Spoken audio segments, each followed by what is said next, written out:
लोधा की तहसील करोड़पक्का के नवाही इलाका रिंधजादा को करोड़पक्का से मिलने वाला वाहिद रोड टूट-फूट का शिकार है। आए रोज हादसा के नतीजे में कई कीमती जिंदगियों के चिराग गुल हो गए। मजीद देखते हैं डॉक्टर काज़म अब्बास बलोच की इस रिपोर्ट पे। लोधरा की तहसील करोड़पक्का के नवाही इलाके रिंधजादा में बुनियादी सहूलियात का फकदान है।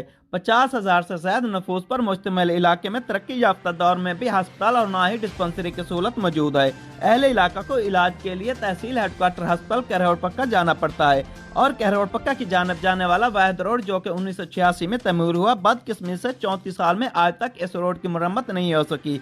रोड की हालत इंतहाई खस्ता हो चुकी है। रोड की इंतहाई खस्ता हालत की वजह से मरीज अस्पताल जाते हुए रास्ते में ही दम तोड़ देते हैं और आए रोज हादसा होते रहते हैं। रोड हादसा के नतीजे में कई कीमती जिंदगियों के चिराग गुल हो चुके हैं। अहले इलाका ने मीडिया से गुफ्तगू करते हुए बताया कि ये हमारा जो रोड है ये बहुत टूट फूट का शिकार है और ये बहुत पुराना रोड है और इसको हर वक्त हम यही सुनते हैं सारी हुकूमतों में कि जी इसका टेंडर हो गया, इसका ये हो गया, जिसके ठेके हो गए और इसका जो बजट है वो आ गया, लेकिन आज तक किसी हुकूमत ने हमारी सुनवाई नहीं की और इस रोड पे बहुत ज़्यादा एक्सीडेंट्स होते हैं और उन एक्सीडेंट्स की वजह से बहुत ज़्यादा परेशान है जो आवाम ये रोड इस्तेमाल करती है। तो हमारी बहुत ज़्यादा गुजारिश है वज़ीर आला से, वज़ीर आज़म से कि ये इसका एक्शन लें और वज़ीर आला बिलखसूस उस्मान बुज़दार साहब बिलखसूस बराए मेहरबानी इस हमारी रोड की तरफ तवज्जो दी जाए और इस रोड को जल्द अज जल्द तामीर किया जाए। सर रक्षा चढ़ा दे बाला को छोटे बाल स्कूल वाले जिरन कहें रक्षा ही कल्टी दिया पे कहें ही दिया पे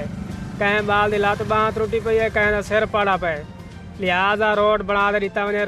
अहले इलाका का मजीद कहना था कि इस हवाले से हम डिप्टी कमिश्नर लोधरा व दीगर हकाम आला को कई बार दरखास्तें दे चुके हैं लेकिन अभी तक कोई सुनवाई नहीं हुई। अहले इलाका ने वज़ीर आला पंजाब व दीगर हकाम आला से अपील करते हुए कहा कि करोड़पक्का की जानब जाने वाले वाहिद रोड जो कि टूट फूट का शिकार हो चुका है जल्द अज जल्द कारपेट रोड बनाया जाए।